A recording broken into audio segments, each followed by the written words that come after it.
I'm Paul Higgins, an ex-corporate executive turned business owner who for 5 years struggled to grow a cloud consulting business whilst battling a chronic disease. With the help of mentors and experts, I got the business model right, built a sales and marketing engine and developed a high-performing team that ended in a successful exit. I received a kidney transplant from a mate, and now on my second life, I dedicate my time to helping other cloud consultants scale quickly with less effort to enjoy life. Detecting an accent? I'm an Aussie working globally from Melbourne, Australia. I interview successful cloud consultants sharing their scaling stories to give you inspiration and practical tips.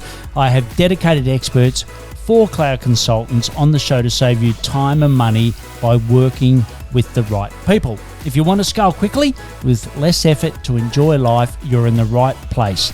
Let's get started. Hi, I'm Paul Higgins and welcome to the Cloud Consultants Show, episode number 468. Today's topic is an innovative way of developing the next generation of talent for cloud consultants. And you're going to learn, firstly, who is that next generation? Second is, how do you best source them? And the third thing is, how do you develop them? Not just the technical side, but importantly, the soft skills as well. As the guest, Matthew, says, universities and schools aren't pumping out the next cloud consultants, right? We're going to have to develop them. So if it's your first time, welcome. And if you love what you hear, please subscribe. It is really for cloud consultants, and it's for if you consult and you also support a SaaS platform, you're in the right place. If you're a regular, thanks for all your support. I'd love to hear from you. Thanks for people that do reach out to me, but just email me at paul@paulhigginsmentoring.com. Tell me why you love the show, and more importantly, what topics you would love me to cover, and maybe I can even have you as a guest on the show. There will be a summary in the app that you're listening to. You can also get a full transcript at paul@paulhigginsmentoring.com/podcast. And before we go into the interview with Matthew, I'd like to thank our sponsors. The first is the Cloud Consultants Collective. It's the world's only revenue-focused collective for cloud consultants. It's peer helping peers with their business questions, a lot better than Google or YouTube. Why don't you try it and test it out for yourself? You can go to cloudconsultantscollective.com to join today. It's completely free and it's on Slack. And SendSpark, it's a fantastic video platform that allows you to send personalized video at scale. I know that sounds like an oxymoron, but it isn't, because you can have a little starter of a video and then have the main video that you can easily add. It's quite innovative, and you can get 6 months for free at paulhigginsmentoring.com/SendSpark. So our guest today is Matthew, who's the founder of Business Continuum. It's providing software and change management advice to companies big and small for almost a decade now, and he blends his business and finance background with Xero, which you'd be very familiar with, to set up technology solutions to simplify processes, freeing up more time to engage with clients and empower users of the framework to manage their own continuous business improvement. What I'll do now is hand you over to Matthew Peng from businesscontinuum.com.au. Great to have you here, Matthew. Thank you, Paul. Thanks for having me. Yeah, look, I'm really excited about this. It's a topic that you're going to find out as a listener about more, but it's a topic we don't really talk about a lot. And you've got a really innovative way of, gaining new team members to help your end clients. But why don't we start with that? Who is your ideal client? Who are they? And what problems do you help to solve for them? Sure.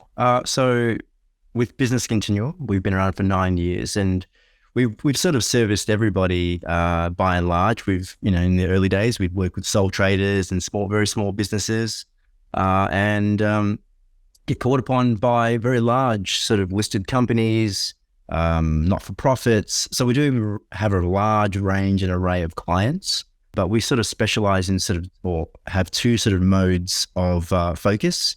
We've got our professional services sector, as well as the sort of e-com and manufacturing side of the business as well. So we help clients with workflow and project management, CRM, and also with their logistics, warehousing, moving of goods from website through to delivery. Right. Well, let's split the two quickly. So from the professional service point of view, what are some of the key challenges you help them solve at the moment? Yeah. With professional services based businesses, they all want to scale their own operations, and the majority of the time, the management team and all owners, if when they start out their business, a lot of their tools and systems don't actually develop to actually then ultimately scale. So that could be, how do you price without good empirical data, perhaps found in the software that we sort of implement, and they not then start to then give and empower other team members, sales staff, and the like to be able to accurately price with a level or high degree of confidence. So that's one of the problems that we solve with business owners, frustrated with their systems and setups, again, fairly immature, and addressing sales or addressing workflow to ensure that there aren't that bottlenecks are easily detected early on, and the client is always in the loop. Right. And are there any particular, for the professional services, are there any particular platforms that you help them with? Yeah. So one of the primary solutions that we implement is a product called Workflow Max.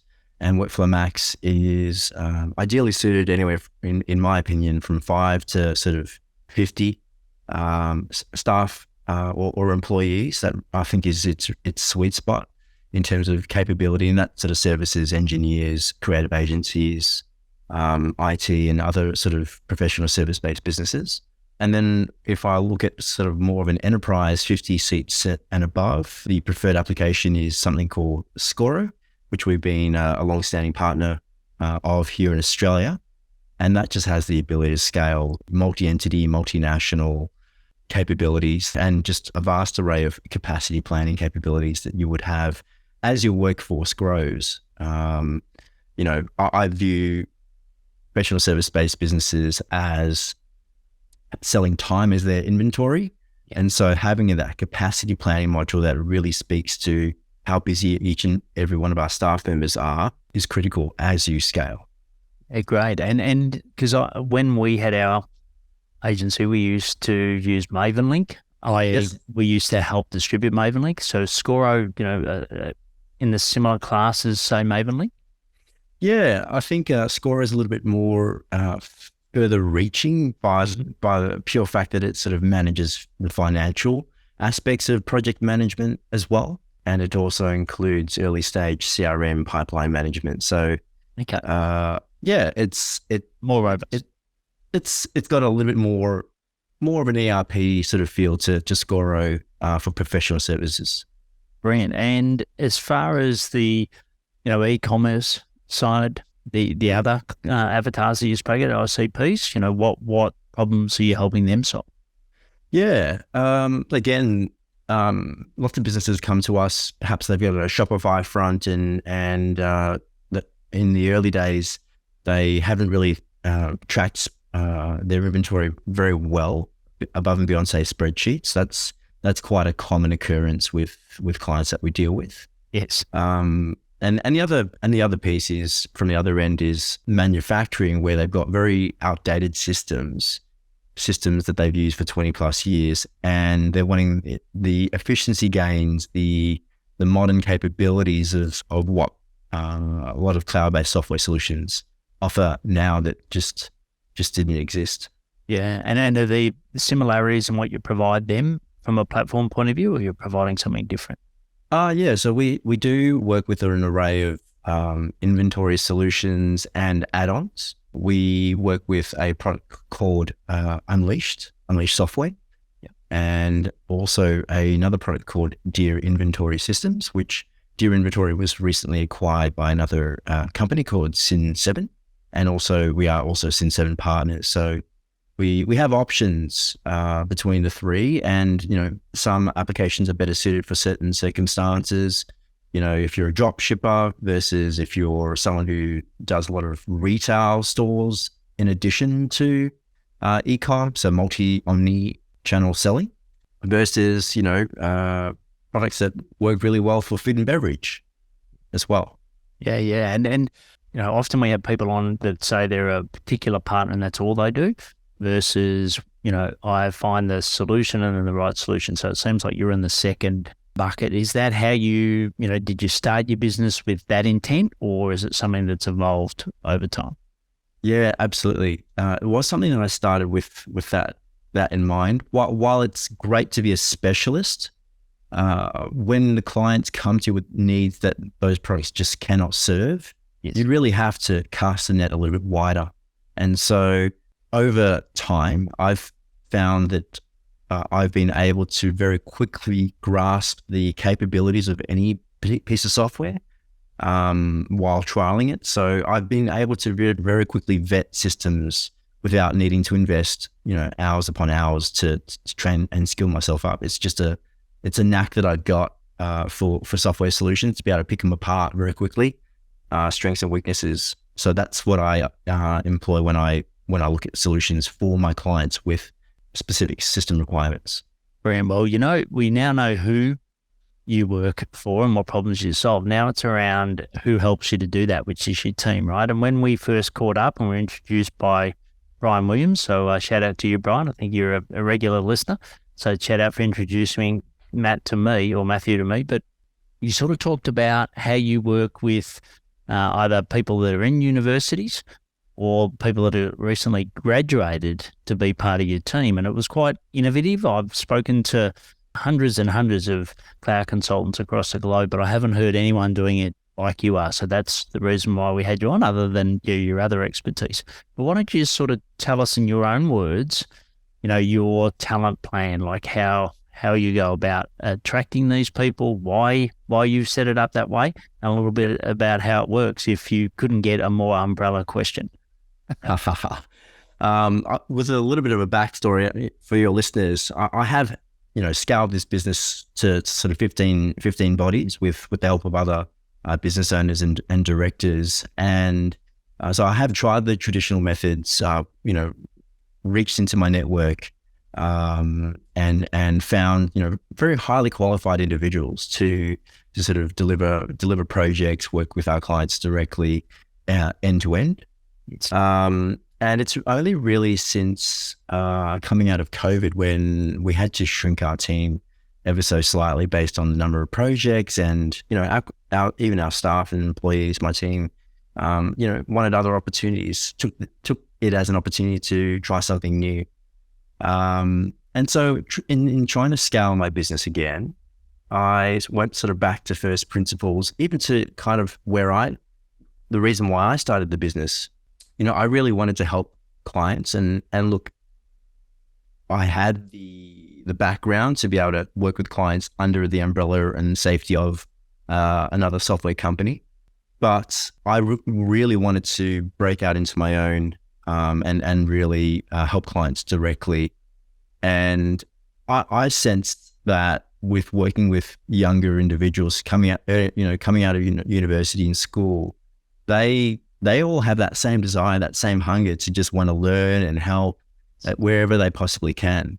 So they're a passionate bunch, and they're very eager to learn, which is one of my key criterion in terms of what I look for. Someone who's very teachable when sort of meeting with candidates. But yeah, you're absolutely right. I've only in the last 18 months, 2 years, reached into LinkedIn type networks, people who are wanting to grow their network, early school leavers, final year, penultimate year, or perhaps have finished their masters and are looking to, get into the workforce. And it's very refreshing. There is a lot of appetite, a lot of hunger, which you don't get at that sort of senior level. They're few and far between. So it's been very refreshing to sort of access and meet a pool of individuals. And it's really spawned the way my business now thinks about resourcing for clients and projects as well, because I have larger clients out there that are struggling also to procure qualified individuals. But if I can invest the time necessary to really upskill these individuals, and they sit well with those companies, then placing them in some sort of capacity, second, etc., is very attractive.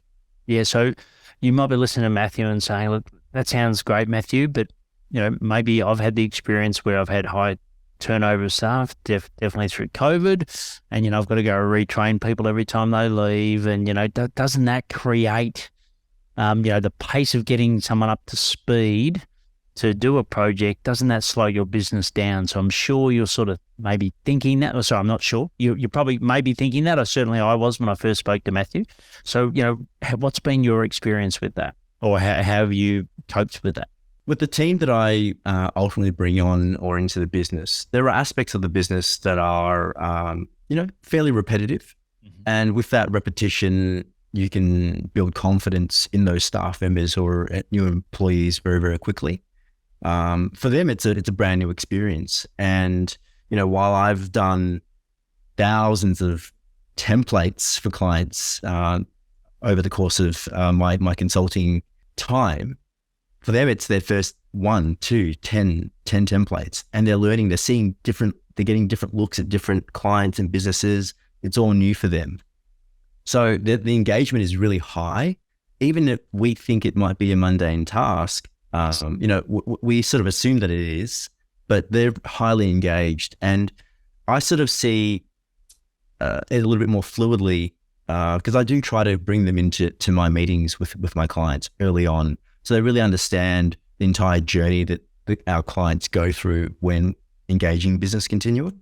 But I really want to make sure that there are some very easy goals and objectives that my team members building up can hit, and work with them one-on-one to actually ensure that they, hit the mark in terms of delivery. I'm, often looking for 100%, accuracy in everything that we do. The quality has to be super high, and then that ownership becomes an aspect that they instill with the quality of the work that they do really, really early on. That I don't get that same sense of worry or concern, because if they're really happy in what they're doing and learning as part of that process, if they decide to leave, and look, it's happened. I've certainly had individuals work with me for 12 months and then decide to leave. And I as a manager, or I as an employee in the past, have had very good managers to model the way I want to manage newcomers, and it's having that transparency. So I fully encourage all my graduates and interns to keep their options open. It often is it's quite sobering actually to know what options are open, but those options are not available to them at the same time. Whereas they can see the opportunity here, and they're growing, they're learning, and that's what keeps them around. And are there any particular leadership traits or things that you've had to change to work with people that are, a lot younger than you and I? You're obviously you're younger than me. You're about to get married. You will be married by the time this episode goes live. But you're younger than me, but you're still older than them. Are there things that you've had to change, adapt to get the best out of these people? I haven't had to do a great deal of change in the way that I sort of operate. When I first hired my first employee way back when, that was 3 months into the business, and I knew that I needed to delegate, and in order to scale, appropriately train and delegate, and that sort of philosophy has not changed necessarily. I realize that some of the individuals that I'm working with now just don't have that lived experience, and I'm really trying to fast track them in understanding the business problem that they're participating in solving, as well as the technical problem that they've been asked or tasked with completing. So you said you bring them in early into some of the client meetings, etc., which is great. But what are some of the other things you're doing to fast track that? We do internal training. So soft skills training is something that I heavily focus on. Modality of of communication by email, web calls, in-person meetings, phone calls, really picking those right channels to get the message across. It's something that I sort of instill in my team. It's very apparent for a lot of individuals who've come into the business. They've never written a professional email before. And so sending them even examples of emails that we've structured for clients, and why this is a great example of a clear email, can open their eyes to, how do I get my point across succinctly? So we look at all aspects. And is that in-person training? Is it hybrid? How are you conducting that training? Yeah, so we do offer a hybrid model of work, and some individuals do take that up. In the early stages and days, they're actually more than happy to come into the office to get that face-to-face experience. And it's sort of the culture that's sort of been instilled in this younger workforce. They want to be present and in the room, because they're just going to learn through osmosis more often than not, because we've got dozens of projects going on at the same time. And while they may be included in one or two, they can hear about the other 10 that are all happening at various stages indirectly. And do you find that they refer their friends? So are they becoming a referral source for talent for you? I've opened that door for all of my employees. It hasn't proven to be as effective to sort of actually get people through the door or as applicants. But do you think that's the case? I really couldn't tell you, because I haven't met enough applicants to sort of really understand where their headspace is at. I just think that it does take a particular. You need to have that initiative yourself to want to engage, apply, etc., etc. When it's somewhat gifted to you by way of, hey, I want to introduce my friend, or speaking to your friend and saying, hey, I work for a really great company, you should come along. It may not be as, positioned or sold to them in the same way as them going through the application process and having that anonymity almost as well. Right. And just on that application process, is there anything you're doing that you believe is unique, or is something that's quite innovative in the way that they're actually applying? Not necessarily. I'd say that our process is, I'll go through the applicants, I'll reach out and engage, we'll have an initial meet. And if I think it's a really strong candidate, and I'm looking, and they sort of tick the boxes in terms of what I'm at least looking for in a candidate, I will want to put them in front of my team. Yeah, which I guess is somewhat, because we are a fairly small team of just under 10 staff. I try to get as many of my staff members along to the next meet and greet to firstly introduce themselves, but also give the candidate time to ask questions in a sort of non-threatening environment, to really sort of catch the culture of the business before, and that sort of then locks them in if they feel engaged. And so it's not just coming from me. I'm not just selling them the position of sorts. Yeah, and I know a lot. That's unique. Yeah, and I know a lot of people do, some form of skill-based assessment to get it. Now, what I'm understanding from you is often they don't have the technical skills. That comes later. Yeah. So, how are you from a personality, soft skills point of view? How are you best assessing that? Is it intuitive? Is there more of a system? Do you do assessments? Like, how are you judging that? Sure.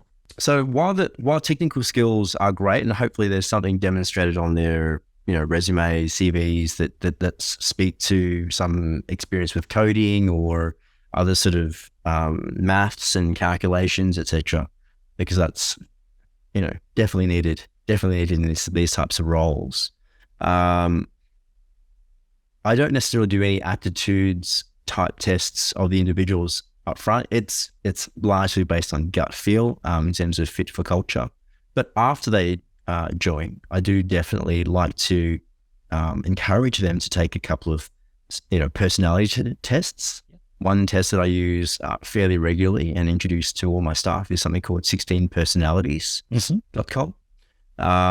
And that's a really valuable tool. More often than not, they know what sort of personality type they are, but it's always good to get a refresher of that now that they're in the workforce and so forth. But the unique thing that I like to pose to all of my candidates who undertake that personality is, what are the other 15 personalities that are on offer that you now need to learn how to engage with? How do you have an engaging conversation, convince or instruct other personality types that you may not have any real exposure to just yet? Yeah, great. And from an ongoing training point of view, so you got the onboarding perspective, do you have development plans, or how do you develop your team further once they actually are on board? Yeah, so there is a lot of on-the-job learning with peers, product specialists / project managers in my team. I like to personally bring those individuals along to as many meetings, to just be a fly on the wall, listen, absorb, ask questions after the meeting, so I can really sort of find and identify what either piqued their interest or areas that they're wanting to learn more about. That often guides what type of coaching I might give them individually. But we also are very deliberate in setting up meetings to give feedback and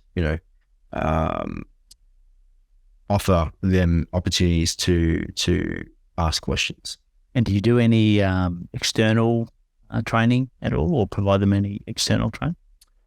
With individuals that have worked with us for more than 12 months, absolutely. I think in the first 12 months, they're really, first 6 months, first 12 months, they're really finding their feet. And so it's a massive learning experience, massive learning curve from the outset that they can only get on the job. And then as they start to round out, as they start to show certain areas that they'd like to improve in, I do offer the ability to do additional courses, whether they be online or in person, to round out their skill set, because I think it's critical. Whether or not they are going to be with me long term, I think if I have a long-term view of their career in mind, that there's often that reciprocated sort of commitment as well. Yeah, and from the technical side, do you have a knowledge base? How do you help them with the technical skills? Yeah, that's a difficult one to sort of address with a general knowledge base or use of the help desk tools, simply because we serve very unique client problems. While we try to lift and shift and move those complex business systems into a piece of software, we do actually provide training on how the software is intended to be used. But a lot of the training that we supply or coaching that we supply is how we interpret information and find a perfect place or home for that information. And that's not something you can find in textbooks. Often it involves change management to be able to change their mindset from using one technique or method that they've been familiar with to being open to a more automated method. So yeah, there's a lot of coaching involved in very small aspects of the software and how it works. Yeah, and then how would you describe your coaching style? Like, tell me what coaching means to you. I think I'm a big picture person. It's how I feel I come across with all my clients and staff, but also because I have that technical understanding and background, I really do enjoy breaking down the complexities of a problem or task into smaller more manageable tasks that then teach them principles to apply in any aspects of their consulting or their career. So I'm a very big picture, first principles type individual, rather than, hey, this is the exact way I want you to follow it. I want them to think big picture and be open to, a myriad of issues and grenades that could be thrown at that problem, and the possibilities of how they could be rectifying that or addressing that better. Yeah, and then what about routines? Now, what particular routines do you have as a team? Yeah, we'll often have, we have a daily stand-up meeting, and that's just an opportunity to debrief on the previous day and have a little bit of a look ahead. While we're very much across all the projects, it's just an opportunity to raise any red flags and plan ahead. And I'm constantly looking at the tasks that are laid out for the day and then thinking, who's going to be the best individual that's going to gain the most value out of that task in that first instance. So we try to adopt, I try to create mini placements on a daily basis to keep things interesting, picking up and putting down work day in and day out, the same piece of work can get a little bit tiresome. So being able to just pick up something new and which could be a fairly quick task, learn a new skill and then go back, often helps break things up and it keeps things fresh. Yeah, and if, like you said, a lot of the time they come into the office, but when they're remote, how are you guys communicating? Are you using, chat? Are you using email? How are you guys communicating when you're not face to face? Yeah, I refrain from using email unless it's something client related. Yes. We do use chat and Teams. Yeah. So we'll create team projects, and there'll be a lot of specific conversations going on within teams. We do offer chat, and staff can book time with me to actually go over aspects of their work. I've in the past used something called Discord, and I know it's very popular in the gaming sector, and I know it's actually very popular in and amongst my team personally.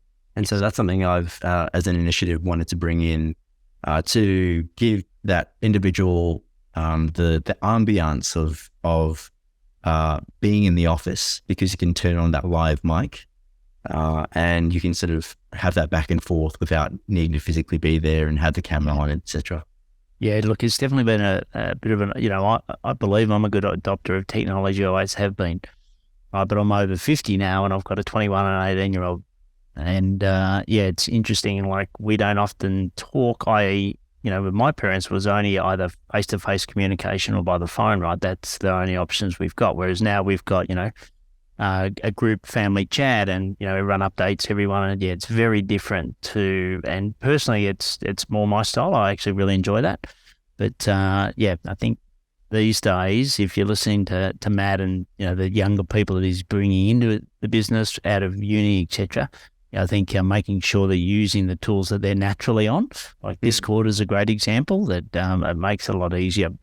Steer away from email as much as you can. So I suppose the last question, which is, sourcing, if you had to give some advice on how people would go and find talent like this, you mentioned it briefly at the start, but what are some ways that you'd recommend them start their journey to bring in some of this, younger talent?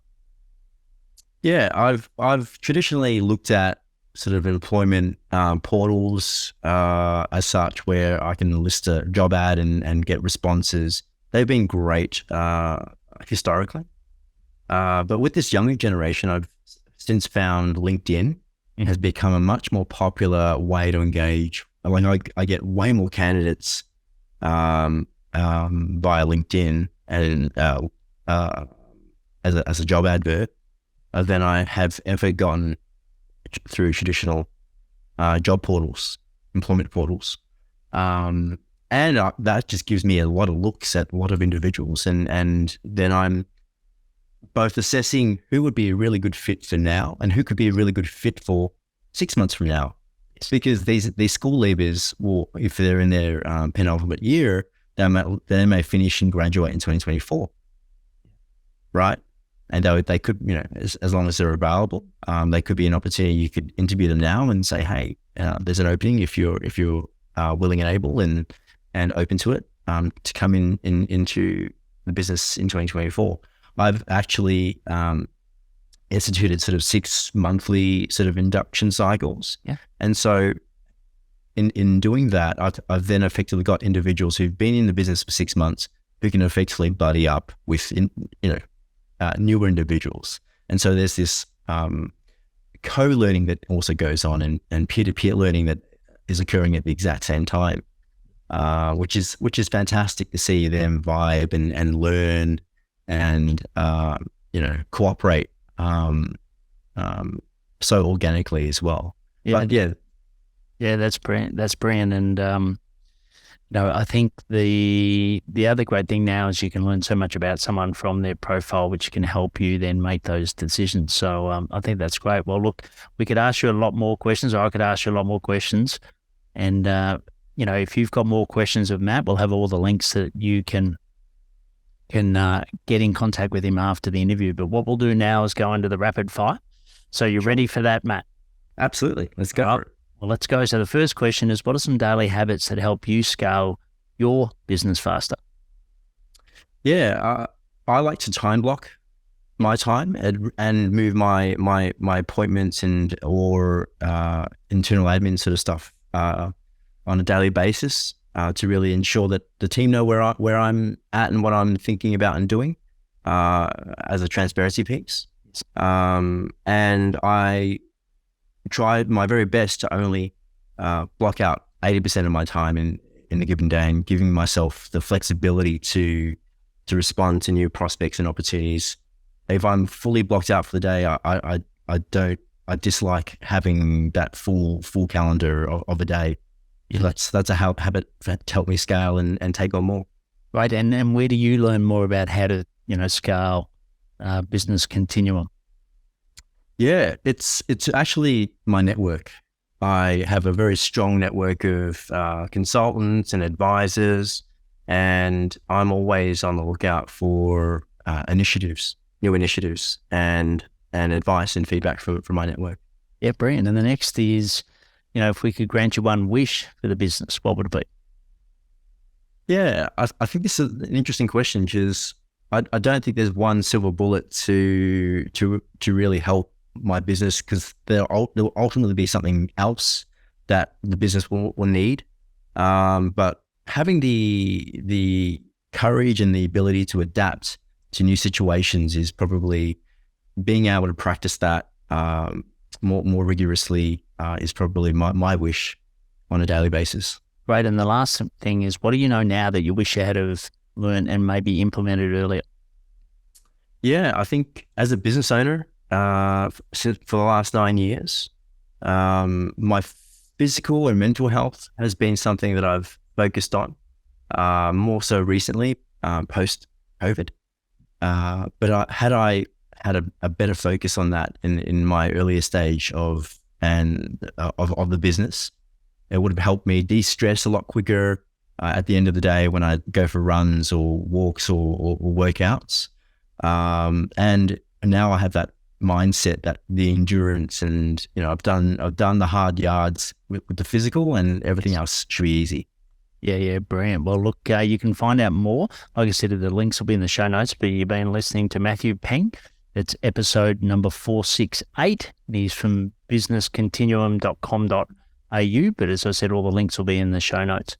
And Matthew, it's been an absolute joy having you on. Well done for the business that you've built and building it back up after COVID, and taking an innovative way of doing that, which is also helping our youth, which, I wish I had have had leaders like you, or more leaders like you when I left uni.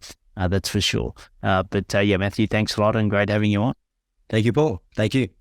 That was a great interview with Matthew, and I think it's very innovative what he's done, but it's something that you can go and apply yourself. And as he said, posting, using LinkedIn for job ads, you're going to get a lot of these, either current uni students or people that have recently graduated but haven't found the right positions at the moment. And their enthusiasm, their passion, you can mold to really make great employees.